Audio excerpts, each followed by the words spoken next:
নন্দীগ্রামের পর এবারে আমরা নজর রাখবো কোচবিহারের দিকে। কোচবিহারের উত্তরবঙ্গের যে কোচবিহার, সেখানে কিন্তু সকাল 7টা থেকে ভোট গ্রহণ শুরু হয়েছে। এই মুহূর্তে আমাদের প্রতিনিধি সৌরজ্যোতি পাল রয়েছেন ওখানে, তার সাথে যোগাযোগ করব, আমরা জানার চেষ্টা করব এই মুহূর্তে ঠিক কোচবিহারের ছবিটা কি। দেখো বিশ্বজিৎ, তোমাকে জানিয়ে রাখি সকালবেলা থেকে কিন্তু সাধারণ ভোটাররা তারা লাইনে দাঁড়িয়ে ভোট দিতে শুরু করেছেন। পাশাপাশি যে যারা প্রার্থী রয়েছে তারা সকাল থেকে ভোট দেওয়া শুরু করেছে।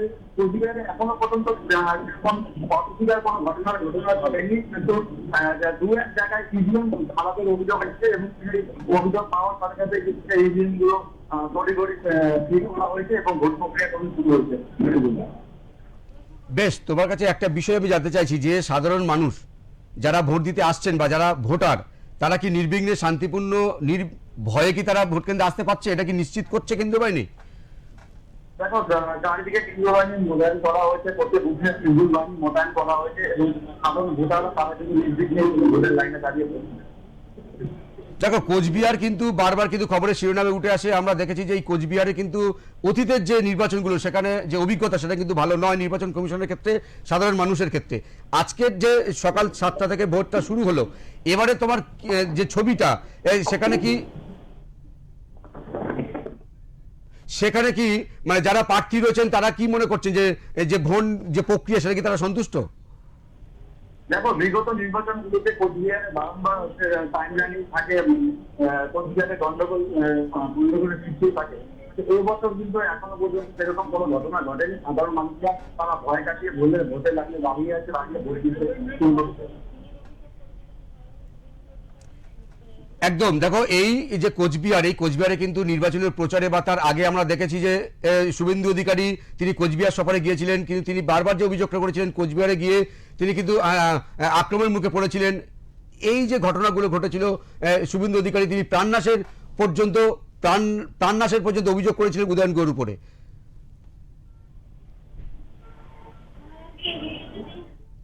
সরস্বতী, তুমি কি শুনতে পাচ্ছ?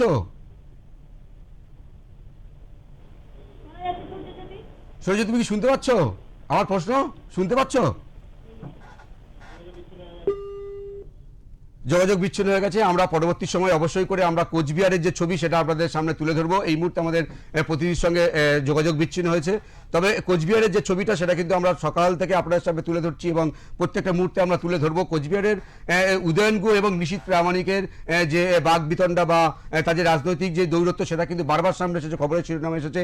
এবং এই যে কোচবিহার সকাল থেকে শুরু হয়েছে ভোট গ্রহণ প্রক্রিয়া, আমাদের প্রতিনিধি সকাল থেকে যে ছবিটা আপনাদের সামনে তুলে ধরলো, কার্যত তিনি যেটা পরিষ্কার করতে চাইলেন ছবিটা, যে এই মুহূর্তে কোচবিহারে যে শান্তিপূর্ণ ভোট গ্রহণ চলছে, সাধারণ মানুষ বা ভোটাররা তারা কিন্তু উৎসবের মেজাজে ভোট কেন্দ্রে আসছেন।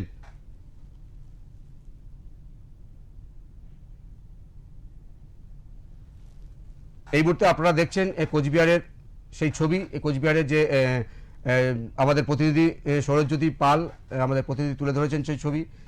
এই মুহূর্তে আমরা যোগাযোগ করতে পেরেছি আমাদের প্রতিনিধি সৌরজ্যোতি পালের সঙ্গে আমরা কথা বলবো। সৌরজ্যোতি, তুমি যেমনটা বলছিলে যে এই মুহূর্তে যে শান্তিপূর্ণ ভোট গ্রহণ চলছে, কিন্তু আমরা দেখেছিলাম অতীতে রাজ্যের বিরোধী দলনেতা শুভেন্দু অধিকারী তিনি তার প্রাণনাশের অভিযোগ পর্যন্ত করেছিলেন এবং অভিযোগের তীর ছিল তৃণমূল কংগ্রেসের যিনি বা রাজ্যের প্রাক্তন মন্ত্রী উদয়ন গুহর দিকে। কি মনে হচ্ছে, ছবিটা কি? তোমাকে জানিয়ে রাখি, এর আগে নির্বাচন থেকে শুরু করে কোচবিহার সবসময় নির্বাচন এবং তাতে কিন্তু তবে এই বছর নির্বাচনের ক্ষেত্রে কিন্তু বিষয়টি সম্পূর্ণ আলাদা। দুদিন আগে নির্বাচন কমিশনের পক্ষ থেকে কিন্তু বেশ কয়েকজনের নামে কিন্তু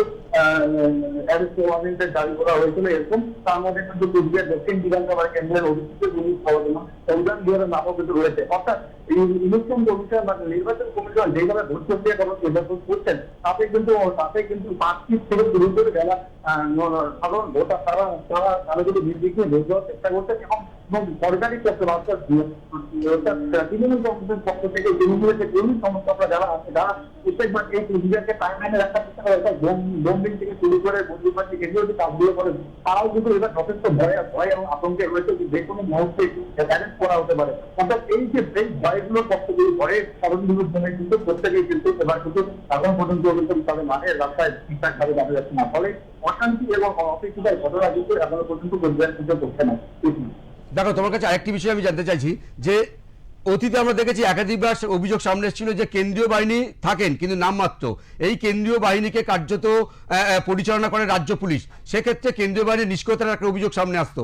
এবারের যে নির্বাচন সেখানে কিন্তু কেন্দ্রীয় বাহিনীকে বাড়তি গুরুত্ব দিচ্ছে কমিশন, এক্ষেত্রে কি কেন্দ্রীয় বাহিনীর সঙ্গে রাজ্য পুলিশের যে যে মানে তারা যে নিরাপত্তা দিচ্ছে, কোথাও কি কেন্দ্রীয় বাহিনীকে মনে হচ্ছে নিষ্ক্রিয় করছে রাজ্য পুলিশ, বা রাজ্য পুলিশ কি কোথাও কি নিরাপত্তা নিজের হাতে নিচ্ছে, কি মনে হচ্ছে?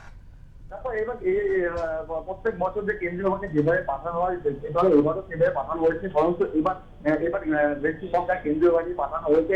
আগে যেমন দেখা যেত প্রত্যেক বছর দুজন করে কেন্দ্রীয় বাহিনী ছিল, এবছর কিন্তু সেটা নয়, এবছর 4 জন কেন্দ্রীয় বাহিনী রয়েছে। পাশাপাশি কোচবিহারের ক্ষেত্রে কিন্তু কোচবিহারে পাঞ্জাব পুলিশকে মোতায়েন করা হয়েছে এবং রাজ্য পুলিশ রয়েছে, পাঞ্জাব পুলিশ রয়েছে, পাশাপাশি কেন্দ্রীয় বাহিনী রয়েছে। অর্থাৎ নির্বাচনের ঠিক 1 মাস আগে থেকেই যে এসআইআর থেকে শুরু করেছে নির্বাচন কমিশনের যে একের পর এক চমকগুলো তৈরি করেছে নির্বাচন কমিশন, তাতেই কিন্তু মানে যারা সন্ত্রাসী থেকে শুরু করে তাদের কিন্তু একটা ভয়ের মাথাগুলো সৃষ্টি হয়েছে। পাশাপাশি আরেকটা জিনিস তোমাকে জানিয়ে রাখি বিষয়, এবং এবার কিন্তু নির্বাচনের ঠিক আগেই প্রত্যেক থানা থেকে কিন্তু 10 জন করে যারা হচ্ছে শিক্ষার্থী নামে পরিচিত হয় এলাকায়, সেরকম 10 জনের করে বিকল্প ভিত্তিক 10 জনের নাম করে কিন্তু আগে থেকে নির্বাচন কমিশন তুলে নিয়েছিল, এবং তাদের কিন্তু আগে থেকে জানিয়ে দেওয়া হয়েছে কোন রকম অপ্রীতিকর ঘটনা ঘটলে কিন্তু নির্বাচন কমিশন অ্যাকশন নেবে। ফলে এভাবেই কিন্তু অপ্রীতিকর ঘটনা এড়ানো যাচ্ছে বলেই এখন পর্যন্ত মনে করা হচ্ছে। বেশি দেখো, কোচবিহার কিন্তু সীমান্তবর্তী এলাকা, সেখানে একটা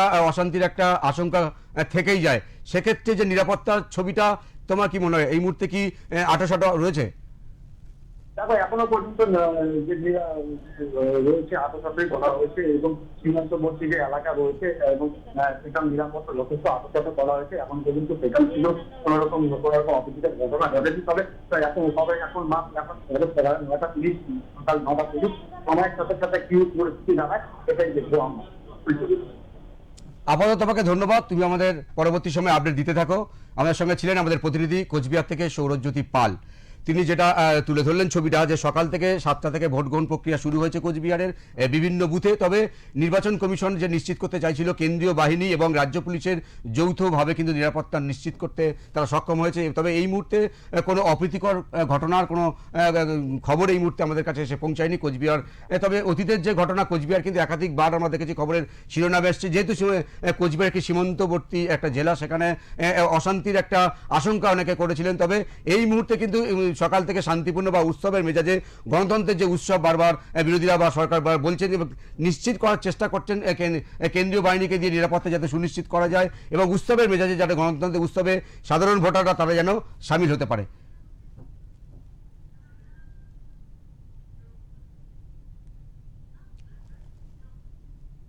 ফিরছি ছোট্ট একটা বিরতির পর। আপাতত এই পর্যন্ত আপনারা আমাদের সঙ্গে থাকুন, ফিরবো বিরতির পর।